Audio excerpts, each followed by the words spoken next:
आज मौसम इतना अच्छा था ना कि सच में काम करने का दिल भी कर रहा था, वरना इतने दिनों से इतनी गर्मी थी ना कि काम करने का भी दिल नहीं कर रहा था। तो आज मैंने सही ऑर्डर्स लिए हुए थे और ये देखो, ये मेरी रिंग लाइट, ये मैंने ऐसे सामने रखी होती है और मैं केक्स बना रही होती हूँ। इस पर मैं स्टैंड पे लगा देती हूँ और फिर कुछ इस तरह से मैं बनाती हूँ। तो ये कपड़ा तो आपको पता है मैं क्यों रखती हूँ, ताकि मेरी बेस हिले ना, स्लिप ना हो। क्योंकि जहाँ से मैं ये बेसिस ऑर्डर करती हूँ ना, उनकी थोड़ी बेस में है कि थोड़ा सा ना मतलब फिक्स नहीं होती है टर्निंग टेबल के साथ, तो स्लिप हो जाती है बार बार। तो ये है, मैं नीचे कपड़ा रख लेती हूँ फिर स्लिप नहीं होती। तो ये मैं चॉकलेट गनाश से इसको कवर कर रही हूँ। और इसके बाद बेकिंग तो आपको पता है मैं एक दिन पहले ही कर लेती हूँ सारी। ये सारा फॉन्डेंट का काम हुआ हुआ था, अभी मैंने नाश्ता भी नहीं किया था। मेरा मिल्क शेक पड़ा हुआ था कि मैं नाश्ता कर लूँ, मैंने इसी के साथ नाश्ता करना था। और ये मैंने फॉन्डेंट के टॉपर्स, ये बल्कि मेरी स्टूडेंट ने ही फॉन्डेंट के टॉपर्स बनाए थे। और ये सारे देखो अल्फ़ाबेट प्लगर्स, मेरे पास ये अल्फ़ाबेट वाले मोल्ड्स पड़े हुए हैं, कुछ छोटे हैं कुछ बड़े हैं, मतलब सारे मिक्स पड़े हुए हैं।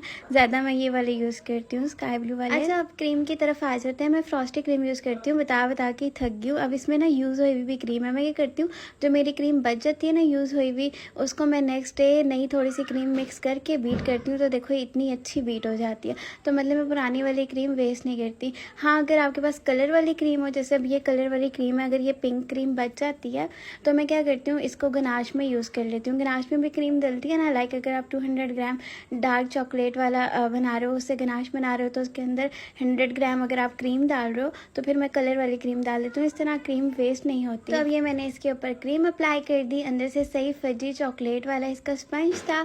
और अब ये है कि आजकल मैं सिर्फ उसकी क्रीम की कोटिंग नहीं कर रही, चॉकलेट की ही अंदर से कोटिंग करती हूँ। क्योंकि आपको पता है गर्मी है, अगर मैं अंदर से क्रीम की कोटिंग करूँगी ना तो फिर जो है केक ना मेल्ट होने की टेंशन होती है। ऊपर से जहाँ पे भी केक जाता है वहाँ का डिस्टेंस इतना होता है, लाइक आधा घंटा, घंटा, कहीं 1.5 घंटा भी लग जाता है।